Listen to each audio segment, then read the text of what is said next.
ಈ ತರಗತಿಯಲ್ಲಿ ನಾವು ಉರಿಲಿಂಗ ಪೆದ್ದಿಯ ವಚನಗಳನ್ನು ನೋಡ್ತಾ ಹೋಗೋಣ. ಕಳೆದ ತರಗತಿಯಲ್ಲಿ ಆದಂತಹ ವಚನವನ್ನು ಮತ್ತೊಮ್ಮೆ ನೋಡಿಕೊಂಡು ಮೂರನೇ ವಚನವನ್ನು ಗಮನಿಸೋಣ. ಮತ್ತೊಮ್ಮೆ ಎರಡನೇ ವಚನದ ಸಾರಾಂಶವನ್ನು ಒಮ್ಮೆ ಗಮನಿಸಿಕೊಳ್ಳಿ. ಪರುಷದ ಗೃಹದೊಳಗಿದ್ದು ತಿರಿವನೆ ಮನೆ ಮನೆಯ ಸ್ಪರ್ಶಮಣಿಯನ್ನ ತನ್ನ ಬಳಿಯಲ್ಲಿ ಇಟ್ಟುಕೊಂಡಿರುವಂತಹ ವ್ಯಕ್ತಿಗಳು ಯಾರೂ ಸಹ ಮನೆ ಮನೆಗಳ ಮುಂದೆ ನಿಂತು ಭಿಕ್ಷೆಯನ್ನ ಬೇಡುವುದಕ್ಕೆ ಹೋಗೋದಿಲ್ಲ. ತೊರೆಯೊಳಗಿದ್ದವನು ತೃಷೆಯಾಗಲ್ ಅರಸುವನೇ ಕೆರೆಯುದಕವ. ನದಿಯೊಳಗೆ ನಿಂತುಕೊಂಡಿರುವಂತಹ ವ್ಯಕ್ತಿಗೆ ಬಾಯಾರಿಕೆಯಾದಾಗ ಅವನು ಮತ್ತೊಂದು ಕೆರೆಯ ನೀರನ್ನು ಹುಡುಕಿಕೊಂಡು ಹೋಗದೆ ತನ್ನ ಬಳಿಯಲ್ಲಿರುವಂತಹ ನೀರನ್ನೇ ಕುಡಿದು ತನ್ನ ದಾಹವನ್ನ ಈಡೇರಿಸಿಕೊಳ್ಳುತ್ತಾನೆ. ಹಾಗೆಯೇ ಮಂಗಳಲಿಂಗ ಅಂಗದ ಮೇಲೆ ಇದ್ದು ಅನ್ಯಲಿಂಗಗಳ ನೆನೆವರೇ ನಿಮ್ಮ ಭಕ್ತನು. ಮಂಗಳವನ್ನುಂಟು ಮಾಡುವಂತಹ ಲಿಂಗವನ್ನ, ಶುಭವನ್ನ, ಒಳ್ಳೆಯದನ್ನ ಉಂಟು ಮಾಡುವಂತಹ ಲಿಂಗವನ್ನ ದೇಹದ ಮೇಲೆ ಧರಿಸಿಕೊಂಡಿರುವಂತಹ ವ್ಯಕ್ತಿಗಳು ಯಾರೂ ಸಹ ಮತ್ತೊಂದು ಲಿಂಗವನ್ನ ನೆನೆಯುವುದಕ್ಕೆ ಹೋಗುವುದಿಲ್ಲ. ತಾವು ಯಾವ ದೇವರನ್ನ ನಂಬಿರುತ್ತಾರೋ ಆ ದೇವರಿಂದಲೇ ತನ್ನ ಇಷ್ಟಾರ್ಥಗಳನ್ನ, ಲಿಂಗ ಅನ್ನುವುದು ದೇವರ ಪ್ರತೀಕ, ಆ ದೇವರ ಮೂಲಕವೇ ತನ್ನ ಇಷ್ಟಾರ್ಥಗಳನ್ನ ಈಡೇರಿಸಿಕೊಳ್ಳುವಂತಹ ಪ್ರಯತ್ನವನ್ನ ಮಾಡ್ತಾರೆ ಅನ್ನುವುದನ್ನ, ಮಂಗಳಕರವಾದ ಲಿಂಗದ ಸಾಂಗತ್ಯ ಅತ್ಯಂತ ಮುಖ್ಯವಾದುದು, ಶ್ರೇಷ್ಠವಾದುದು ಅನ್ನುವುದನ್ನ ಉರಿಲಿಂಗ ಪೆದ್ದಿ ಪ್ರಸ್ತುತ ಈ ವಚನದಲ್ಲಿ ನಮಗೆ ತಿಳಿಸಿಕೊಡ್ತಾರೆ. ಈಗ ಮೂರನೇ ವಚನವನ್ನು ನಾವು ನೋಡೋದಾದ್ರೆ, ಮೂರನೇ ವಚನದಲ್ಲಿ ಉರಿಲಿಂಗ ಪೆದ್ದಿ ಗುರುವಿನ ಮಹತ್ವವನ್ನು ನಮಗೆ ತಿಳಿಸಿಕೊಡ್ತಾರೆ. ಗುರುವಿನ ಮಹತ್ವ ಹೇಗೆ? ಈಗ ನಾವು ವಚನವನ್ನ ನೋಡೋಣ. ಲಘು ಗುರು ಒಪ್ಪನೆ, ಗುರು ಲಘು ಒಪ್ಪನೆ ಆಗದಾಗದು, ಗುರುವೇ ಲಘು ಲಘುವೆ. ಶ್ರೀ ಗುರು ಲಘು ವರ್ತನದಲ್ಲಿ ವರ್ತಿಸಿದಡೆ ಆಗದು ಆಚಾರ.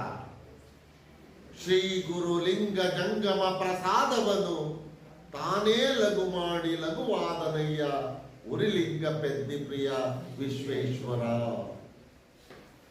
ಈ ವಚನದಲ್ಲಿ ಉರಿಲಿಂಗ ಪೆದ್ದಿ ಗುರುವಿನ ಮಹತ್ವವನ್ನು ಕುರಿತು ಮಾತನಾಡ್ತಾನೆ. ಗುರುವಿನ ಘನತೆ ಅತ್ಯಂತ ಶ್ರೇಷ್ಠವಾದುದು, ಘನತೆಯುಳ್ಳದ್ದು ಅನ್ನುವುದು ಉರಿಲಿಂಗ ಪೆದ್ದಿಯ ಅಭಿಪ್ರಾಯ. ಈ ಪದ್ಯಭಾಗದಲ್ಲಿ, ಈ ವಚನದಲ್ಲಿ ಬರುವಂತಹ ಆ ಎರಡು ಪದಗಳ ಅರ್ಥಗಳನ್ನು ಮೊದಲಿಗೆ ನಾವು ತಿಳಿದುಕೊಂಡ್ರೆ ಇಡೀ ವಚನ ನಮಗೆ ಸರಿಯಾದ ರೀತಿಯಲ್ಲಿ ಅರ್ಥ ಆಗುತ್ತೆ. ಆ ಪದಗಳು ಯಾವುವು ಅನ್ನುವುದನ್ನು ನಾವು ನೋಡ್ತಾ ಹೋದ್ರೆ, ಒಂದು ಲಘು ಅನ್ನುವ ಪದ, ಎರಡನೆಯದು ಗುರು. ಈ ಎರಡೂ ಪದಗಳು ತನ್ನದೇ ಆದಂತಹ ಅರ್ಥಗಳನ್ನ ಒಳಗೊಂಡಿದ್ದಾರೆ. ಲಘು ಮತ್ತು ಗುರು ಅನ್ನುವಂತಹ ಈ ಎರಡು ಪದಗಳು ಛಂದಸ್ಸಿನಲ್ಲಿ ಬರ್ತವೆ. ನೀವು ಆ ಮಾತ್ರೆಗಳನ್ನ ಹಾಕುವಾಗ ಒಂದು ಮಾತ್ರೆಯನ್ನ ಲಘು ಅಂತ ಕರಿತೀರಿ, ಎರಡು ಮಾತ್ರೆಯ ಕಾಲಾವಧಿಯನ್ನು ಗುರು ಅಂತ ಕರಿತೀರಿ. ಹಾಗಾಗಿ ಒಂದು ಅರ್ಥ ಇದಕ್ಕೆ ಛಂದಸ್ಸಿನ ಮಾತ್ರೆ ಅಂತ ನಾವು ತಗೋಬಹುದು. ಛಂದಸ್ಸಿನ ಮಾತ್ರೆ ಇದು ಎರಡಕ್ಕೂ ಕೂಡ ಬರುತ್ತೆ. ಛಂದಸ್ಸಿನ ಮಾತ್ರೆ, ಲಘು ಅಂದ್ರೂ ಕೂಡ ಛಂದಸ್ಸಿನ ಮಾತ್ರೆ, ಹಾಗೆ ಗುರು ಅಂದ್ರೂ ಕೂಡ ಛಂದಸ್ಸಿನ ಮಾತ್ರೆ. ಛಂದಸ್ಸಿನ ಮಾತ್ರೆ. ಈಗ ನೋಡಿ, ಇಲ್ಲಿ ನಾವು ಛಂದಸ್ಸಿನ ಮಾತ್ರೆ ಅನ್ನುವ ಅರ್ಥದಲ್ಲಿ ತಗೋಬೇಕಾಗಿಲ್ಲ. ಛಂದಸ್ಸಿನ ಮಾತ್ರೆಗೂ ಈ ವಚನಕ್ಕೂ ಯಾವುದೇ ರೀತಿಯ ಸಂಬಂಧ ಇಲ್ಲ. ಈ ಪದಗಳು ಇಷ್ಟೇ ಅರ್ಥವನ್ನು ಕೊಡದೆ ಇನ್ನು ಬೇರೆಯದೇ ಆದಂತಹ ಅರ್ಥವನ್ನು ಕೂಡ ಕೊಡ್ತಾ ಹೋಗುತ್ತದೆ. ಹಾಗಾದ್ರೆ ಈ ಪದ ಕೊಡುವ ಮತ್ತೊಂದು ಅರ್ಥವನ್ನು ನಾವು ನೋಡೋದಾದ್ರೆ, ಲಘು ಅನ್ನುವ ಪದ ಚಿಕ್ಕದು ಅನ್ನುವ ಅರ್ಥವನ್ನ ಕೊಡುತ್ತೆ. ಚಿಕ್ಕದು ಅಥವಾ ಸಣ್ಣದು. ಹಾಗೆ ಗುರು ಅನ್ನುವ ಪದವನ್ನು ನಾವು ನೋಡ್ತಾ ಹೋದ್ರೆ ಇದಕ್ಕೆ ವಿರುದ್ಧವಾದದ್ದು ದೊಡ್ಡದು ಅನ್ನುವ ಅರ್ಥವನ್ನ ಕೊಡುತ್ತೆ. ದೊಡ್ಡದು ಅನ್ನುವ ಅರ್ಥವನ್ನ ಕೊಡುತ್ತೆ. ಗುರು ಅನ್ನುವ ಪದ ಇಷ್ಟೇ ಅರ್ಥವನ್ನು ಕೊಡೋದಿಲ್ಲ, ಇನ್ನೊಂದು ಅರ್ಥವನ್ನು ಕೊಡುತ್ತೆ. ಗುರು ಗ್ರಹ ಅನ್ನುವ ಅರ್ಥವನ್ನು ಕೊಡುತ್ತೆ. ಇಲ್ಲಿ ನಮಗೆ ಗ್ರಹ ಅನ್ನೋದೇನು ಬೇಕಾಗಿಲ್ಲ, ಬಟ್ ಗುರು ಅನ್ನುವ ಪದ ಗ್ರಹ ಅನ್ನೋ ಅರ್ಥವನ್ನು ಕೊಡುತ್ತೆ. ಇದನ್ನ ಈ ಎರಡು ಪದಗಳನ್ನ ನಾನಾರ್ಥಗಳಿಗೆ ಕೇಳ್ತಾರೆ. ಇಲ್ಲಿ ನಮಗೆ ಗ್ರಹ ಅನ್ನುವ ಪದ ಬೇಕಾಗಿಲ್ಲ. ಇಲ್ಲಿ ನಮಗೆ ಬೇಕಾಗಿರುವುದು ಯಾವುದು ಅಂದ್ರೆ ದೊಡ್ಡದು ಅನ್ನೋದು. ಇದರ ಜೊತೆಗೆ ಈ ಗುರು ಅನ್ನುವಂತಹ ಪದ ಇನ್ನೂ ಒಂದು ಅರ್ಥವನ್ನು ಕೂಡ ಕೊಡುತ್ತೆ. ಅದು ತೂಕವಾದದ್ದು ಅಂತ ಅರ್ಥ. ತೂಕವಾದದ್ದು ಅನ್ನುವ ಅರ್ಥವನ್ನ ಈ ಪದ ಕೊಡ್ತಾ ಹೋಗುತ್ತೆ. ಗುರು ಅನ್ನುವ ಪದ ದೊಡ್ಡದು ಅನ್ನುವ ಅರ್ಥವನ್ನು ಕೊಡುತ್ತೆ. ಇದರ ಜೊತೆಗೆ ತೂಕವಾದದ್ದು ಅನ್ನುವ ಅರ್ಥವನ್ನು ಕೊಡುತ್ತೆ. ತೂಕವಾದದ್ದು ಅನ್ನುವ ಅರ್ಥದ ಜೊತೆಗೆ ಮತ್ತೊಂದು ಕೂಡ ಘನತೆಯುಳ್ಳದ್ದು ಅನ್ನುವ ಅರ್ಥವನ್ನು ಕೂಡ ಕೊಡುತ್ತೆ. ಘನತೆ ಅನ್ನುವ ಅರ್ಥವನ್ನು ಕೂಡ ಕೊಡುತ್ತೆ. ನಾವಿಲ್ಲಿ ಈ ಮೂರು ಅರ್ಥಗಳನ್ನು ತೆಗೆದುಕೊಳ್ಬಹುದು. ಈ ಉದಾಹರಣೆಗೆ ಕೆಲವು ಹೇಳ್ತಾರೆ, ನನಗೆ ನಮ್ಮ ಮುಖ್ಯಸ್ಥರು ಗುರುತರವಾದ ಜವಾಬ್ದಾರಿಯನ್ನು ಕೊಟ್ಟಿದ್ದಾರೆ. ಇಲ್ಲಿ ಗುರುತರವಾದ ಜವಾಬ್ದಾರಿ ಅಂದ್ರೆ ದೊಡ್ಡ ಜವಾಬ್ದಾರಿ ಅಂತ ಅರ್ಥ. ಹಾಗೆ ತೂಕವಾದ ಜವಾಬ್ದಾರಿ ಅಂತ ಅರ್ಥ. ಹಾಗೆ ಘನತೆಯುಳ್ಳಂತಹ ಜವಾಬ್ದಾರಿಯನ್ನ ಕೊಟ್ಟಿದ್ದಾರೆ ಅಂತ ಅರ್ಥ. ಈಗ ನಾವಿಲ್ಲಿ ಚಿಕ್ಕದು ಮತ್ತು ಸಣ್ಣದು ಅನ್ನುವ ಅರ್ಥದಲ್ಲಿ ಲಘು ಅನ್ನುವ ಪದವನ್ನ, ಗುರು ಅನ್ನುವ ಪದವನ್ನ ದೊಡ್ಡದು, ತೂಕವಾದದ್ದು, ಘನತೆಯುಳ್ಳದ್ದು ಅನ್ನುವ ಅರ್ಥದಲ್ಲಿ ಈ ವಚನವನ್ನ ಅರ್ಥ ಮಾಡಿಕೊಳ್ಳುವುದಕ್ಕೆ ನಾವು ಪ್ರಯತ್ನವನ್ನ ಮಾಡೋಣ. ಈಗ ಬನ್ನಿ, ಉರಿಲಿಂಗ ಪೆದ್ದಿಯವರು ವಚನದ ಮೊದಲ ಸಾಲಿನಲ್ಲಿ ಏನನ್ನ ಹೇಳ್ತಾರೆ? ಲಘು ಗುರು ಒಪ್ಪನೆ, ಗುರು ಲಘು ಒಪ್ಪನೆ ಆಗದಾಗದು.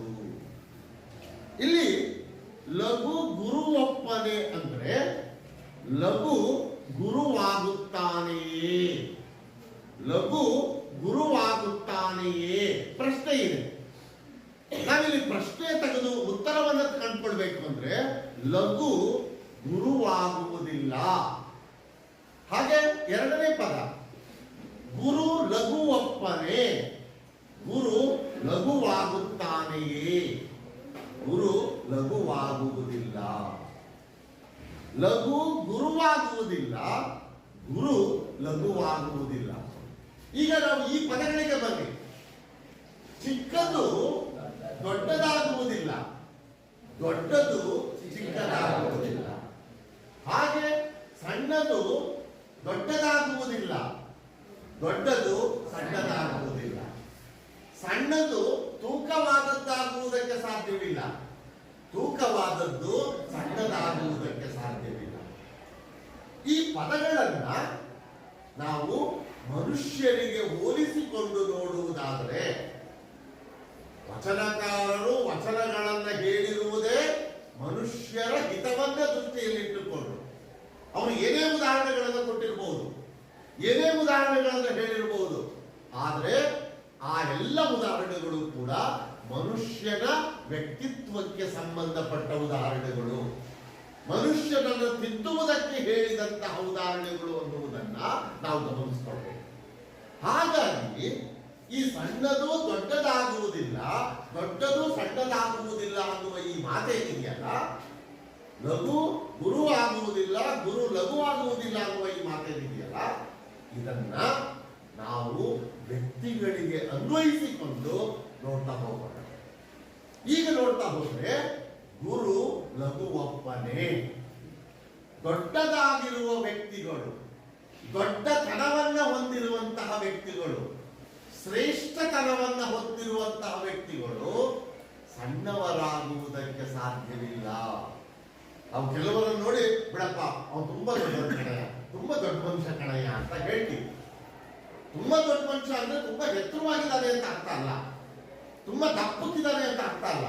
ಅಂದ್ರೆ ಸಮಾಜದಲ್ಲಿ ತುಂಬಾ ಘನತೆಯನ್ನು ಉಳ್ಳಂತಹ ಮನುಷ್ಯ, ತುಂಬಾ ಗೌರವವನ್ನು ಉಳ್ಳಂತಹ ಮನುಷ್ಯ ಅಂತ ನಾವು ಭಾವಿಸಿಕೊಳ್ತೇವೆ. ಹಾಗೆ ಕೆಲವು ಸಂದರ್ಭಗಳಲ್ಲಿ ಬಿಡ್ರಿ ಅವನು ತುಂಬಾ ಸಣ್ಣ ಮನುಷ್ಯ, ಯಾವಾಗಲೂ ಸಣ್ಣದಲ್ಲೇ ಮಾತಾಡ್ತಾನೆ ಅಂತ ಅಂತೀವಿ. ಸಣ್ಣತನ ಅನ್ನುವುದು ತುಂಬಾ ಕುಳ್ಳುಕಿದ್ದಾನೆ ಅಂತ ಅರ್ಥ ಅಲ್ಲ. ಅಂದ್ರೆ ಕೆಟ್ಟ ಸ್ವಭಾವವನ್ನ ಹೊಂದಿದ್ದಾನೆ ಅನ್ನುವ ಅರ್ಥದಲ್ಲಿ ನಾವು ಆ ಪದವನ್ನ ಅರ್ಥ ಮಾಡ್ತೇವೆ. ಆ ಹಿನ್ನೆಲೆಯಲ್ಲಿ ಈ ವಚನವನ್ನ ನಾವು ನೋಡ್ತಾ ಹೋದ್ರೆ ಲಘು ಗುರು ಒಪ್ಪನೆ, ಸಣ್ಣತನವನ್ನ ಹೊಂದಿರುವಂತಹ ವ್ಯಕ್ತಿಗಳು ದೊಡ್ಡತನವನ್ನ ಹೊಂದುವುದಕ್ಕೆ ಸಾಧ್ಯವೇ? ದೊಡ್ಡತನವನ್ನ ಹೊಂದುವುದಕ್ಕೆ ಸಾಧ್ಯವೇ ಅಂದರೆ ದೊಡ್ಡತನವನ್ನ ಹೊಂದುವುದಕ್ಕೆ ಸಾಧ್ಯವಿಲ್ಲ. ಸಣ್ಣತನವನ್ನ ಹೊಂದಿರುವಂತಹ ವ್ಯಕ್ತಿಗಳು, ನೀಚತನವನ್ನು ತುಂಬಿಕೊಂಡಿರುವಂತಹ ವ್ಯಕ್ತಿಗಳು, ಕೆಟ್ಟತನವನ್ನು ತುಂಬಿಕೊಂಡಿರುವಂತಹ ವ್ಯಕ್ತಿಗಳು ದೊಡ್ಡತನವನ್ನ ಹೊಂದುವುದಕ್ಕೆ, ತೂಕವಾಗಿ ವರ್ತಿಸುವುದಕ್ಕೆ, ಘನತೆಯಿಂದ ವರ್ತಿಸುವುದಕ್ಕೆ ಸಾಧ್ಯವೇ ಇಲ್ಲ. ಹಾಗೆ ಗುರುವಿನ ಸ್ಥಾನದಲ್ಲಿರುವವರು, ದೊಡ್ಡ ಸ್ಥಾನದಲ್ಲಿರುವವರು, ಎತ್ತರದಲ್ಲಿರುವವರು, ಘನತೆಯುಳ್ಳಂತಹ ವ್ಯಕ್ತಿಗಳು, ತೂಕವಾದಂತಹ ವ್ಯಕ್ತಿಗಳು ಯಾರೂ ಕೂಡ ಸಣ್ಣವರಾಗಿ ವರ್ತಿಸುವುದಕ್ಕೆ ಬಯಸುವುದಿಲ್ಲ. ಸಣ್ಣವರಾಗಿ ವರ್ತಿಸುವುದಕ್ಕೆ ಬಯಸುವುದಿಲ್ಲ. ಸಣ್ಣವರು ದೊಡ್ಡವರಾಗಿ ವರ್ತಿಸುವುದಕ್ಕೆ ಬಯಸುವುದಿಲ್ಲ. ಕೆಟ್ಟತನವನ್ನು ತುಂಬಿಕೊಂಡಿರುವವರು ಒಳ್ಳೆಯತನವನ್ನು ತುಂಬಿಕೊಳ್ಳುವುದಕ್ಕೆ ಬಯಸೋದಿಲ್ಲ. ಹಾಗೆ ಒಳ್ಳೆಯತನವನ್ನು ತುಂಬಿಕೊಂಡು ಗುರುವಿನ ಸ್ಥಾನದಲ್ಲಿರುವವರು, ಶ್ರೇಷ್ಠವಾದಂತಹ ಸ್ಥಾನದಲ್ಲಿರುವವರು, ತೂಕವಾದಂತಹ ವ್ಯಕ್ತಿಗಳು ಸಣ್ಣತನವನ್ನು ಹೊಂದುವುದಕ್ಕೆ ಸಾಧ್ಯವೇ ಇಲ್ಲ. ಆಗದಾಗದು, ಇದು ಆಗುವುದಕ್ಕೆ ಸಾಧ್ಯವೇ ಇಲ್ಲ. ಯಾವತ್ತೂ ಚಿಕ್ಕವರು ದೊಡ್ಡವರಾಗುವುದಿಲ್ಲ, ದೊಡ್ಡವರು ಚಿಕ್ಕವರಾಗುವುದಿಲ್ಲ. ಸಣ್ಣತನವನ್ನು ಹೊಂದಿರುವಂತಹ ವ್ಯಕ್ತಿಗಳು ದೊಡ್ಡತನವನ್ನು ಹೊಂದುವುದಕ್ಕೆ ಸಾಧ್ಯವಿಲ್ಲ. ದೊಡ್ಡತನವನ್ನು ಹೊಂದಿರುವಂತಹ ವ್ಯಕ್ತಿಗಳು ಸಣ್ಣತನವನ್ನು ಹೊಂದುವುದಕ್ಕೆ ಸಾಧ್ಯವಿಲ್ಲ. ಈಗಾಗಲೇ ನೀವು ರಾವಣನ ಪಾತ್ರವನ್ನು ನೀವು ನೋಡ್ಕೊಂಡು ಬಂದಿದ್ದೀರಿ. ಮಾತನಾಡುವಾಗ ನೀವೆಲ್ಲರೂ ಕೂಡ ಹೇಳಿದ್ರಿ, ರಾವಣ ಮೊದಲು ದೊಡ್ಡತನವನ್ನು ಹೊಂದಿದಂತಹ ವ್ಯಕ್ತಿ.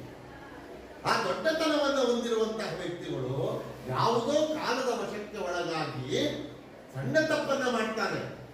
ಆದರೆ ಮತ್ತೆ ಅವನೇನ್ ಮಾಡ್ತಾನೆ, ಮರಳಿ ತನ್ನ ಒಳ್ಳೆಯತನಕ್ಕೆ ಬರ್ತಾನೆ. ಅಂದ್ರೆ ದೊಡ್ಡತನವನ್ನು ತುಂಬಿಕೊಂಡಿರುವಂತಹ ವ್ಯಕ್ತಿಗಳು ಯಾವತ್ತೂ ಕೂಡ ಸಣ್ಣತನದಲ್ಲಿ ವರ್ತಿಸುವುದಕ್ಕೆ ಬಯಸುವುದಿಲ್ಲ, ಇಷ್ಟಪಡುವುದಿಲ್ಲ. ಅವರ್ಯಾವತ್ತೂ ತನ್ನ ದೊಡ್ಡ ಸ್ಥಾನವನ್ನು ಉಳಿಸಿಕೊಳ್ಳುವುದಕ್ಕೆ ನಿರಂತರವಾಗಿ ಪ್ರಯತ್ನವನ್ನು ಪಡ್ತಾರೆ. ಅದನ್ನೇ ರಾವಣ ಕೊನೆಯಲ್ಲಿ ಹೇಳೋದು, ಇರದು ಇದೀಗಳೇ ಕೊಟ್ಟೊಡೆ ಎನ್ನ ಕಡುಪು ಎನ್ನ ಕಟ್ಟಾಯುಮು ಎನ್ನ ಬಿರುದು ಎನ್ನ ಬೀರಮು.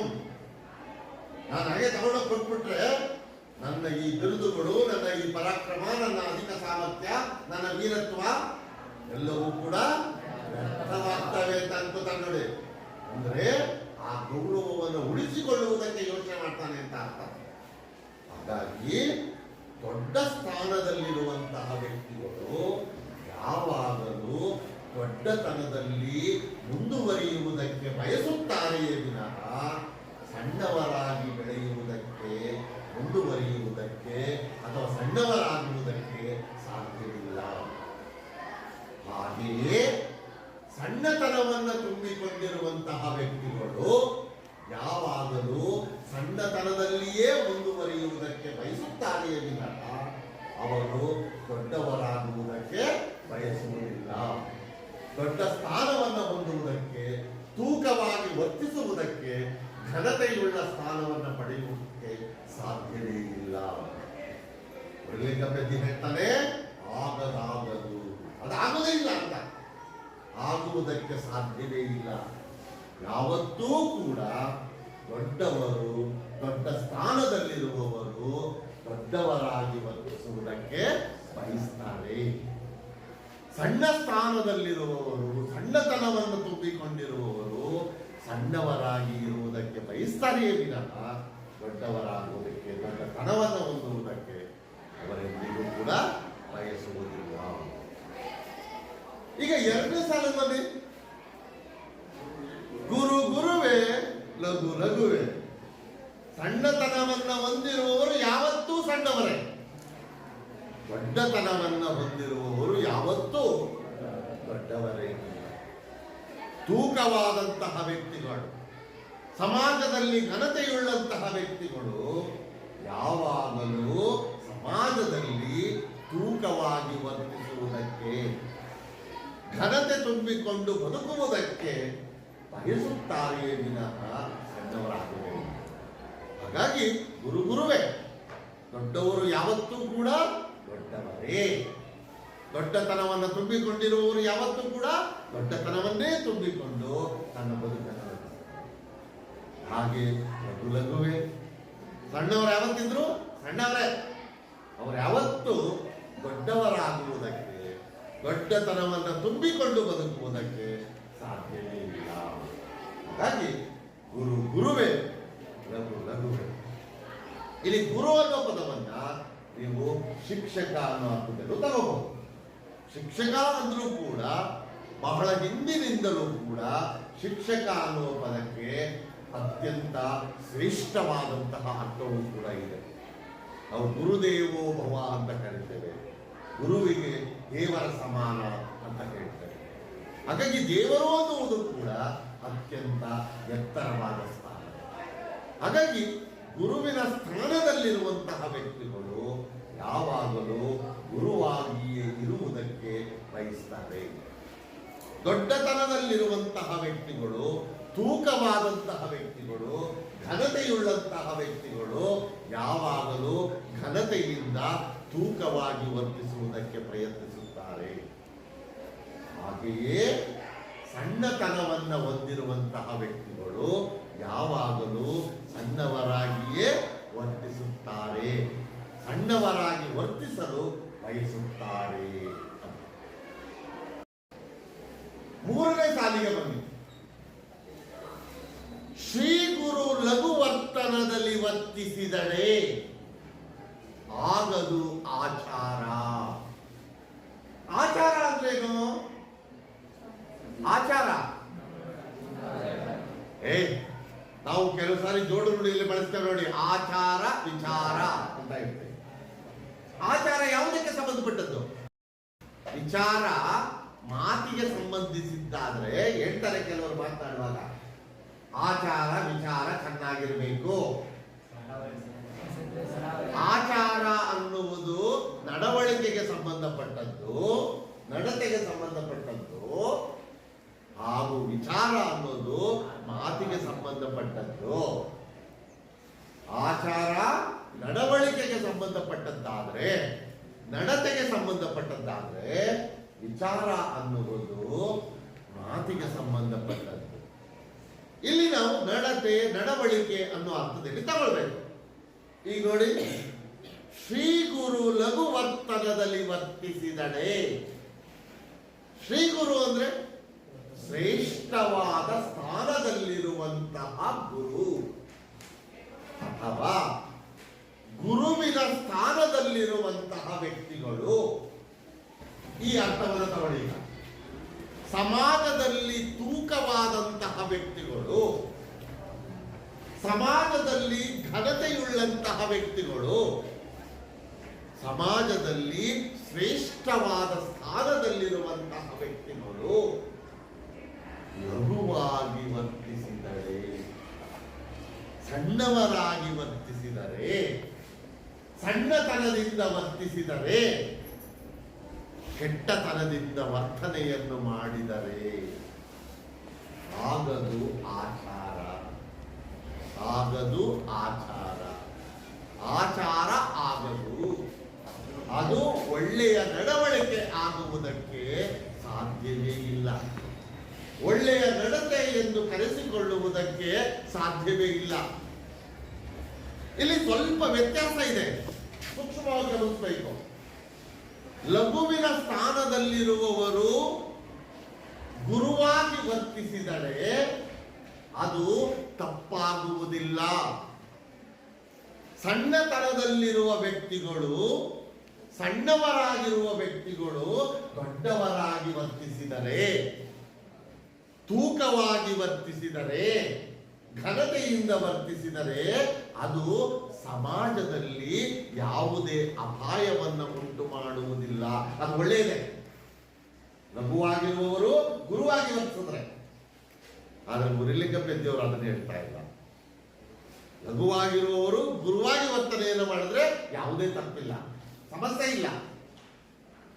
ಆದರೆ ಶ್ರೀ ಗುರು ಲಘುವರ್ತನದಲ್ಲಿ ವರ್ತಿಸಿದರೆ, ಶ್ರೇಷ್ಠವಾದಂತಹ ಸ್ಥಾನದಲ್ಲಿರುವವರು, ಗುರುವಿನ ಸ್ಥಾನದಲ್ಲಿರುವವರು, ತೂಕವಾಗಿರುವವರು, ಘನತೆಯನ್ನು ಉಳ್ಳವರು ಸಣ್ಣವರಾಗಿ ವರ್ತಿಸಿದರೆ, ಸಣ್ಣತನದ ವರ್ತನೆಯನ್ನು ತೋರಿಸಿದರೆ ಅದು ಒಳ್ಳೆಯ ನಡವಳಿಕೆ ಎಂದು ಕರೆಸಿಕೊಳ್ಳುವುದಿಲ್ಲ. ಅದು ತಪ್ಪಾಗುತ್ತೆ, ತಪ್ಪದು.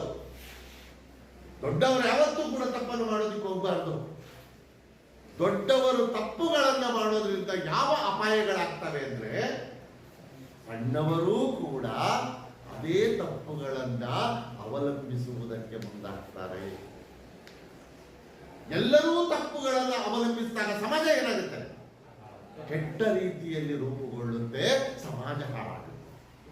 ಹಾಗಾಗಿ ಗುರುವಿನ ಸ್ಥಾನದಲ್ಲಿರುವಂತಹ ಯಾವುದೇ ವ್ಯಕ್ತಿಗಳು ಯಾವತ್ತೂ ಕೂಡ ತೂಕವಾದಂತಹ ವ್ಯಕ್ತಿಗಳು, ಘನತೆಯುಳ್ಳಂತಹ ವ್ಯಕ್ತಿಗಳು, ಶ್ರೇಷ್ಠವಾದ ಸ್ಥಾನದಲ್ಲಿರುವಂತಹ ವ್ಯಕ್ತಿಗಳು, ದೊಡ್ಡ ಸ್ಥಾನದಲ್ಲಿರುವಂತಹ ವ್ಯಕ್ತಿಗಳು ಯಾರೂ ಸಹ ಲಘುವಾಗಿ, ಸಣ್ಣವರಾಗಿ, ಸಣ್ಣತನದಿಂದ ವರ್ತನೆಯನ್ನ ತೋರಿಸಬಾರದು. ಅದು ಒಳ್ಳೆಯ ಆಚಾರವಾಗುವುದಕ್ಕೆ, ಒಳ್ಳೆಯ ನಡತೆ ಎಂದು ಕರೆಸಿಕೊಳ್ಳುವುದಕ್ಕೆ ಯಾವತ್ತಿಗೂ ಸಾಧ್ಯವಿಲ್ಲ. ಅದು ಸಮಾಜಕ್ಕೆ ಅಪಾಯವೇ ವಿಧಾನ ಉಪಯೋಗವಾಗುವುದಕ್ಕೆ ಯಾವತ್ತೂ ಕೂಡ ಸಾಧ್ಯವಾಗುವುದಿಲ್ಲ.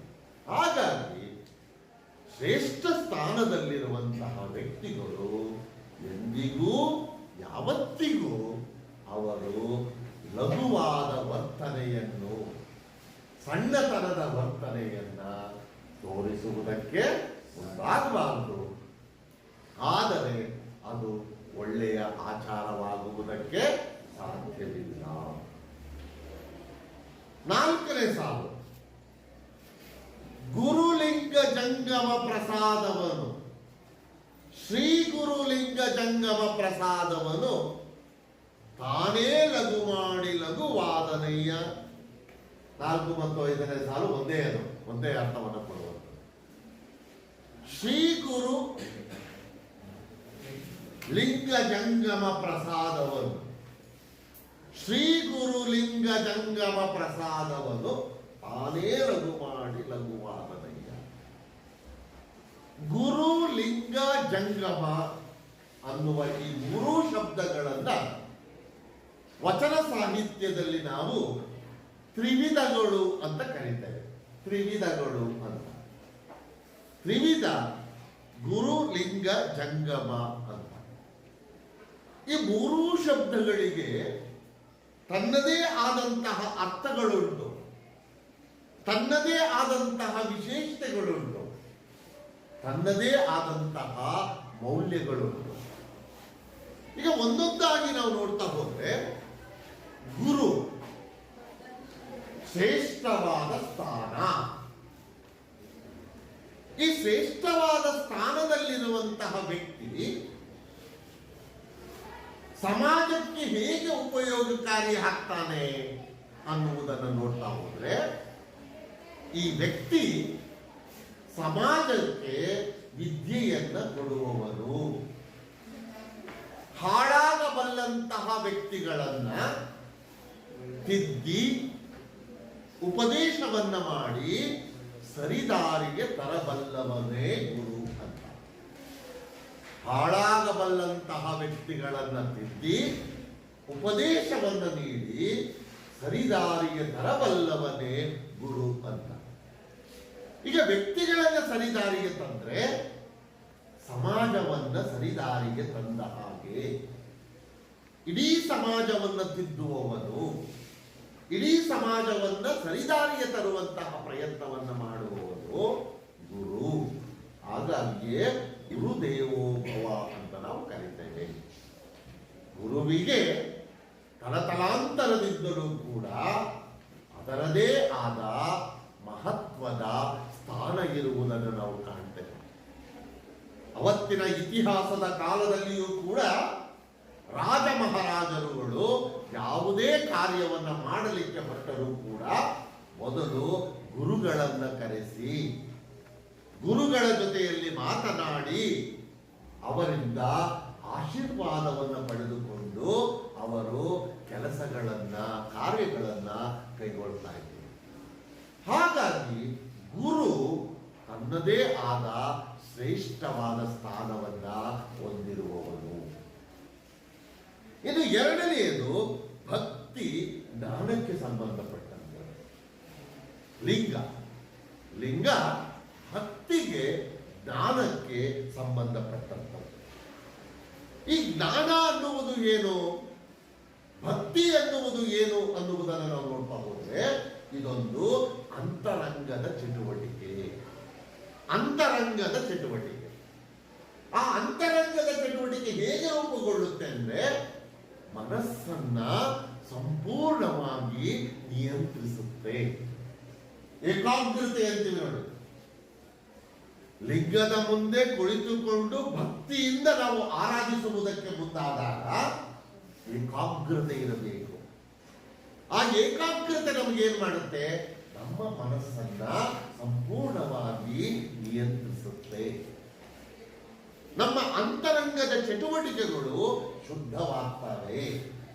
ಹಾಗಾಗಿ ಒಬ್ಬ ವ್ಯಕ್ತಿ ಉತ್ತಮವಾಗಿ ರೂಪುಗೊಳ್ಳುವುದಕ್ಕೆ ಅಂತರಂಗದ ಚಟುವಟಿಕೆಯೂ ಕೂಡ ತುಂಬಾ ಮುಖ್ಯ. ಅವರು ಅಂತರಂಗವನ್ನು ಶುದ್ಧವಾಗಿಟ್ಟುಕೊಂಡು ಏಕಾಗ್ರತೆಯಿಂದ ಯಾವುದೇ ಚಂಚಲ ಸ್ವಭಾವಗಳಿಗೆ ಅವಕಾಶವನ್ನು ಮಾಡಿಕೊಡದೆ ಅವನೇನು ಮಾಡ್ತಾನೆ, ಭಕ್ತಿಯಿಂದ ಲಿಂಗವನ್ನು ಪೂಜಿಸ್ತಾನೆ. ಲಿಂಗವೂ ಕೂಡ ಮನುಷ್ಯನ ಬದುಕಿನಲ್ಲಿ ಅತ್ಯಂತ ಶ್ರೇಷ್ಠವಾದುದು ಗುರುವಿನಂತೆಯೇ. ಇದು ಕೊನೆಯದ್ದು ಜಂಗಮ. ಜಂಗಮ ಅಂದ್ರೆ ವೈರಾಗ್ಯದ ಮನೋಭಾವನೆ. ವೈರಾಗ್ಯ ಅಂದ್ರೇನು, ಯಾವುದಕ್ಕೂ ಆಸೆಯನ್ನ ಪಡದೇ ಇರುವಂತಹ ಗುಣ.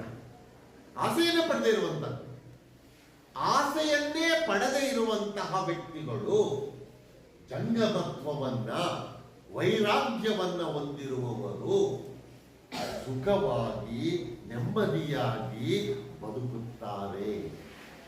ಹಾಗಾಗಿ ಪ್ರತಿಯೊಬ್ಬ ಮನುಷ್ಯನಿಗೆ ಈ ವೈರಾಗ್ಯದ ಗುಣ ಅನ್ನುವುದು ತುಂಬಾ ಮುಖ್ಯವಾದುದು. ಯಾವುದಕ್ಕೂ ಅಥವಾ ಯಾವುದನ್ನು ಆಸೆ ಪಡದೇ ಇರುವಂಥದ್ದು ಮುಖ್ಯವಾದದ್ದು. ಇದನ್ನ ಪ್ರತಿಯೊಬ್ಬ ಮನುಷ್ಯರು ಕೂಡ ತನ್ನ ಬದುಕಿನಲ್ಲಿ ಅಳವಡಿಸಿಕೊಂಡಾಗ, ಜಂಗಮತ್ವವನ್ನ ರೂಢಿಸಿಕೊಂಡು ಜಂಗಮರಾದಾಗ ಅಂತಹ ವ್ಯಕ್ತಿಗಳ ಮೇಲೆ ಯಾರೇ ಕಿಡಿಯನ್ನ ತಾರಿದರೂ, ಯಾರೇ ದ್ವೇಷ ಕೋಪವನ್ನ ವ್ಯಕ್ತಪಡಿಸಿದರೂ ಕೂಡ ಆ ಜಂಗಮರಿಗೆ ಏನೂ ಆಗುವುದಿಲ್ಲ, ಏನೂ ತೊಂದರೆ ಆಗುವುದಿಲ್ಲ. ನಾವು ಇಂತಹ ಗುಣಗಳನ್ನು ರೂಢಿಸಿಕೊಂಡು ಸಮಾಜದಲ್ಲಿ ಬದುಕಿದಾಗ ದುಷ್ಟರು ನಮಗೆ ಏನೇ ಮಾಡಲು ಮುಂದಾದರೂ ಕೂಡ ಅದರಿಂದ ಅವರಿಗೆ ಅಪಾಯವೇ ವಿನಃ ಜಂಗಮರಿಗೆ ಆಗುವುದಿಲ್ಲ. ಹಾಗಾಗಿ ಪ್ರತಿಯೊಬ್ಬ ಮನುಷ್ಯನ ಬದುಕಿನಲ್ಲಿ ಗುರು ಲಿಂಗ ಜಂಗಮ ಅನ್ನುವುದು ಅತ್ಯಂತ ಮುಖ್ಯವಾದುದು. ಹೀಗೆ ಅತ್ಯಂತ ಮುಖ್ಯವಾದಂತಹ ಗುರು ಲಿಂಗ ಜಂಗಮ ಅನ್ನುವಂತಹ ಈ ಪ್ರಸಾದವನ್ನ, ಈ ಕರುಣೆಯನ್ನ, ಈ ವರವನ್ನ ನಾವೇನಾದರೂ ಲಘು ಮಾಡಿದರೆ, ಸಣ್ಣತನದಿಂದ ನೋಡಿದರೆ, ಶ್ರೇಷ್ಠವಾದಂತಹ ಗುರು ಲಿಂಗ ಜಂಗಮ ಎಂಬ ಈ ಶಬ್ದಗಳನ್ನ ಲಘುವಾಗಿ ನೋಡಿದರೆ, ಸಣ್ಣದ್ದು ಎಂದು ನೋಡಿದರೆ, ಅಥವಾ ಸಣ್ಣತನದಿಂದ ನೋಡಿದರೆ, ತಾವೇ ಲಘುವಾದನಯ್ಯ, ನಾವೇ ಲಘುವಾಗುತ್ತೇವೆಯೇ ವಿನಃ ದೊಡ್ಡವರಾಗುವುದಕ್ಕೆ ಸಾಧ್ಯವಿಲ್ಲ. ನಾವೇ ಸಣ್ಣವರಾಗುತ್ತೇವೆಯೇ ವಿನಃ ದೊಡ್ಡತನವನ್ನು ಹೊಂದುವುದಕ್ಕೆ ಸಾಧ್ಯವಿಲ್ಲ. ದೊಡ್ಡವರ ಮೇಲೆ ಯಾವುದೇ ದ್ವೇಷವನ್ನು ಮಾಡಿದರೂ ಕೂಡ ಅದರಿಂದ ಯಾವುದೇ ಪ್ರಯೋಜನ ಆಗುವುದಿಲ್ಲ. ಅವರನ್ನೇನಾದರೂ ಗುರುಲಿಂಗ ಜಂಗಮವನ್ನೇನಾದರೂ ನಾವು ಲಘುವಾಗಿ ಕಂಡರೆ ಅವುಗಳು ಲಘುವಾಗುವುದಿಲ್ಲ, ಅವು ಸಣ್ಣವರಾಗುವುದಿಲ್ಲ, ಅವು ಸಣ್ಣದಾಗುವುದಿಲ್ಲ. ನಾವೇ ಸಣ್ಣವರಾಗ್ತೇವೆ. ಸಮಾಜದಲ್ಲಿ ನಾವೇ ಸಣ್ಣತನವನ್ನು ಹೊಂದಿದವರಾಗುತ್ತೇವೆ ಎಂದು ಗುರುವಿನ ಮಹತ್ವವನ್ನ, ಗುರುವಿನ ವೈಶಿಷ್ಟ್ಯತೆಯನ್ನ ಪ್ರಸ್ತುತ ಈ ವಚನದಲ್ಲಿ ಉರಿಲಿಂಗ ಪೆದ್ದಿಯವರು ಹೀಗೆ ಹೇಳ್ತಾ ಹೋಗ್ತಾರೆ. ಇದಿಷ್ಟು ಈ 3ನೇ ವಚನದ ವಿಚಾರಗಳು. ಇಲ್ಲಿಗೆ ನಿಮ್ಮ 3 ವಚನಗಳು